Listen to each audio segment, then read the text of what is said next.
Saudara-saudari yang dikasihi oleh Tuhan, kritik kadang-kadang menyakitkan. Kita sendiri mungkin kalau dikritik kita juga kadang-kadang ya membela atau mungkin juga tidak terima karena kita juga belum melihat sungguh kebenaran dari kritik-kritik itu. Ya, kadang-kadang kita juga mengkritik orang lain juga belum tentu juga diterima karena kritik ini kadang-kadang menyangkut juga tanda kutip sebenarnya ego orang ya, karena itu dalam mengkritik kita juga memang harus menyampaikan kebenarannya, bukan kemudian juga keinginan kita sendiri ya, tetapi menyampaikan kebenaran. Dan ketika kita menyampaikan kebenaran dan kita percaya bahwa sungguh semua yang kita sampaikan demi kebaikan, kita tidak perlu takut.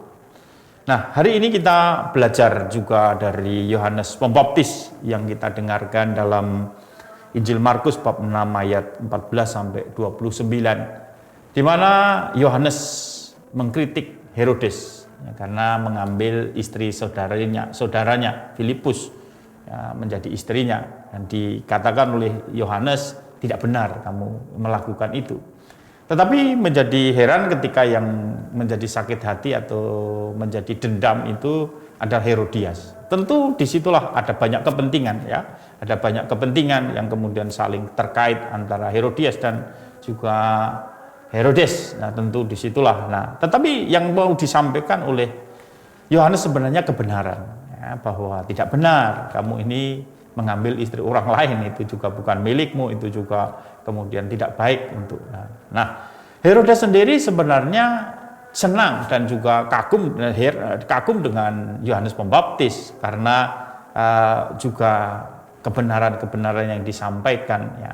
Hanya dia punya kebimbangan, dia tidak punya prinsip juga sehingga mudah dipengaruhi oleh istrinya, Herodias istrinya, sehingga ketika berulang tahun Herodes menyaksikan anak Herodias menari dan dia senang dan mengucapkan sumpah akan memberikan apa yang diminta, dan kemudian akhirnya anak Herodias berkata kepada ibunya apa yang harus diminta, dan ibunya menyampaikan kepala Yohanes karena dia sudah dendam dengan Yohanes.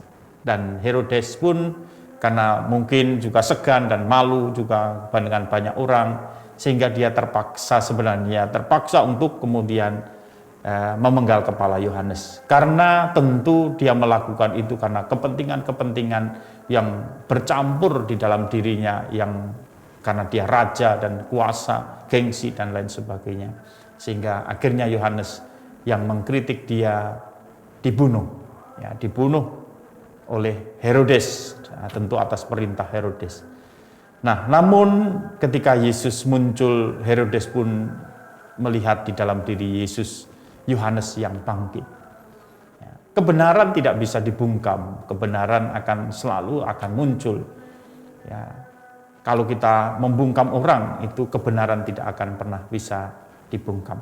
Nah, dari sini kita bisa belajar. Yang pertama, kita sebagai orang beriman memang harus belajar juga hidup benar tuh. Dan kemudian juga ketika kita melihat ada sesuatu yang tidak benar, ya kita sampaikan. Tidak bermaksud untuk menjatuhkan orang, tidak, tetapi bermaksud untuk kebaikan orang itu dan juga kebaikan bersama. Nah, saudara-saudari yang terkasih, inilah panggilan murid-murid Tuhan, panggilan orang-orang beriman untuk menyampaikan kebenaran walaupun mempunyai resiko nyawanya dilenyapkan, tetapi kebenaran tetap akan berlangsung dan juga akan membebaskan. Tuhan memberkati.